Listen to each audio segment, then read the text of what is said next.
The girl who followed the masquerade. Long ago, in a village of red earth and tall trees, there lived a girl named Nkem.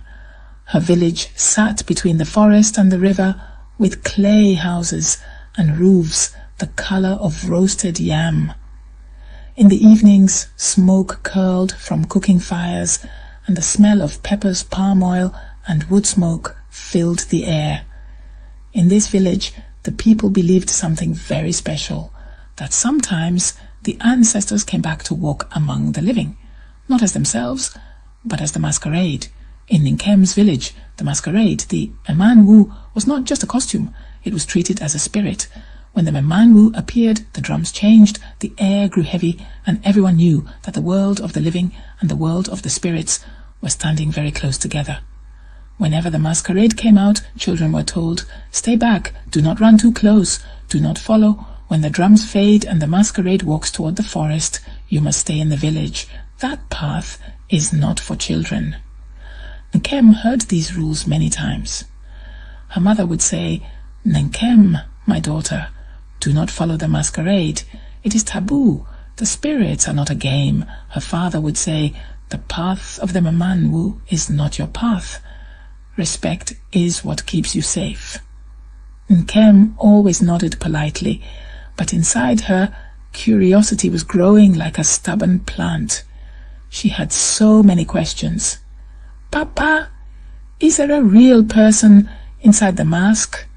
How do the spirits know when to come out? Where do they go when they leave the village?" Her father would only smile and shake his head. "Not every question is meant to be answered now. Some answers are too big for you yet." But Nkem's curiosity did not listen. It only grew stronger. One year, the elders announced a big festival.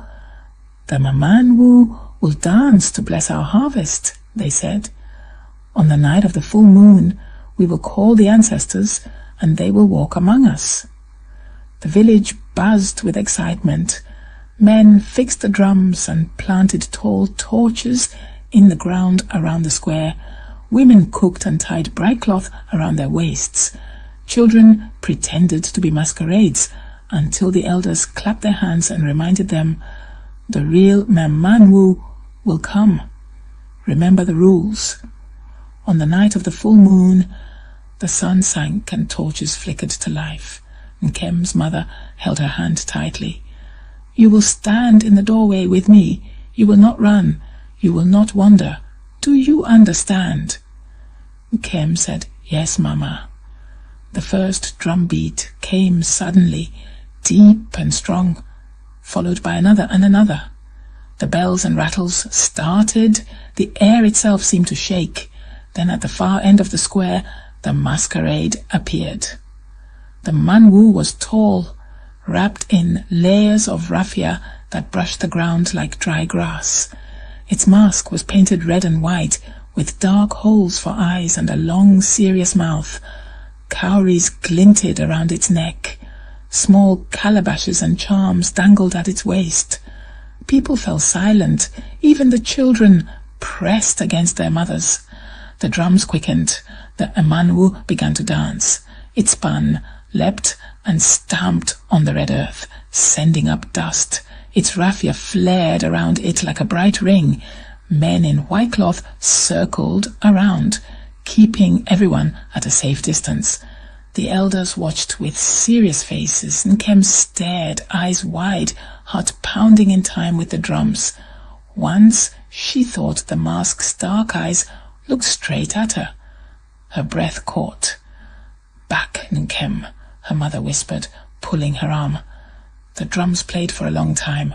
People clapped and called out. The moon climbed higher, bright and round. Finally, the Emanwu's movements slowed. The drums softened. The masquerade turned and walked toward the edge of the village, toward the dark line of trees. The crowd made a path. The elders followed for a short distance, then stopped at the last torch. Everyone knew they would go no farther.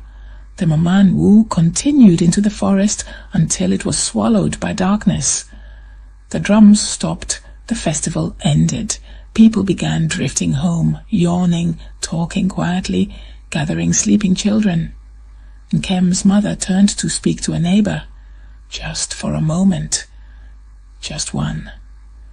Nkem slipped her hand free. She slid between two groups of villagers, walked past the last torch, and reached the edge of the forest. Behind her the village was bright. Before her the trees were dark and deep. The air was cooler and smelled of leaves and earth. For a moment she almost turned back. But curiosity stepped forward for her. She walked into the forest. There was a faint path. Raffia threads caught on leaves showed where the manwu had brushed through. She followed them. The moonlight dripped through the branches in broken pieces. Insects sang. An owl hooted far away. Then she heard it, one deep drum beat, then another, slow, strong, like a heartbeat.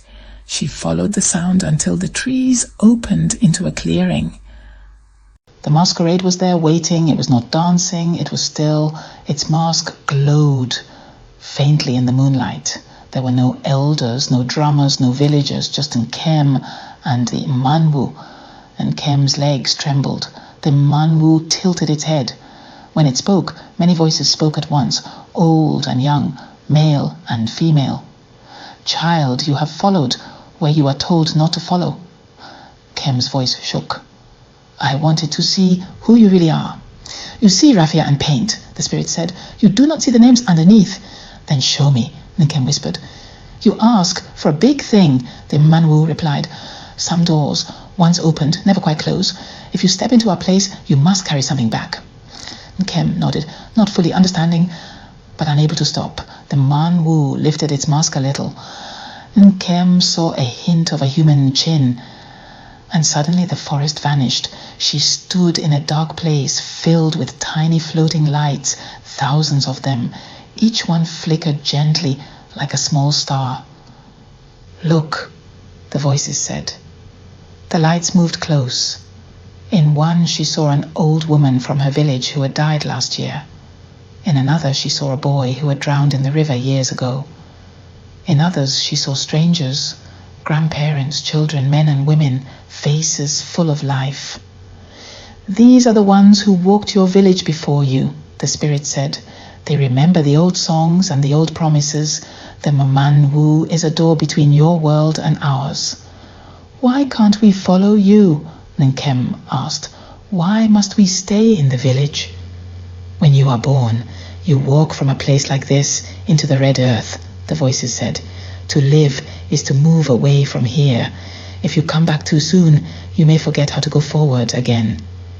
You mean I could die? Nkem whispered. Sometimes death is a door, the spirit said. Sometimes it is a child who followed too far.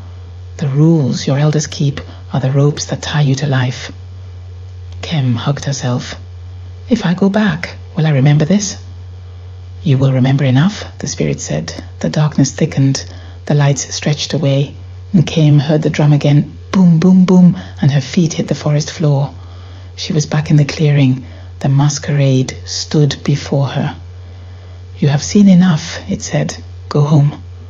Will I see you again? Nkem asked. You will see us differently now, the manwu said. That is your price. It removed a single white cowrie shell from its waist and placed it in her hand. When they ask why you returned, tell them this. The spirits do not always punish curiosity. Sometimes they give it work to do. With that, the masquerade turned and disappeared into the trees. Nkem walked back through the forest until she reached the village. People were shouting her name and shaking torches. She stepped out into the light. Her mother ran forward, crying and hugging her tightly. Where did you go? Do you know what night this is? Nkem opened her hand. The cowrie gleamed. I followed the masquerade, she said. And I came back. The old keeper of the masquerade took the shell, studied it, and nodded. This is not just a shell, he said. This is a mark. The boundary did not break. The spirits taught her instead of taking her." "Is she cursed?" her mother asked. "No," the old man said. "But she will not be ordinary. Those who have looked behind the mask never are." From that day on, people looked at Nkem differently. Some children stayed away. Others followed her, full of questions. Nkem did not tell them everything. She only said, "Be curious, but be careful." Every year when the Manwu danced again, Nkem watched from the doorway. When the mask turned toward her, she nodded. And sometimes the raffia seemed to nod back. When children asked why they must not follow the masquerade into the forest, she said, "Because some paths are not ours to walk, and some doors must be knocked on, not forced open. If the spirits truly need you, they will call you themselves." And so the story of the girl who followed the masquerade and returned was told again and again as both a warning and a wonder. Curiosity is good, the elders would say, but respect is what brings you home. Hope you enjoyed this story and learned something from it. Please like the video and subscribe for more African folk tales. Until the next story, stay safe and be good.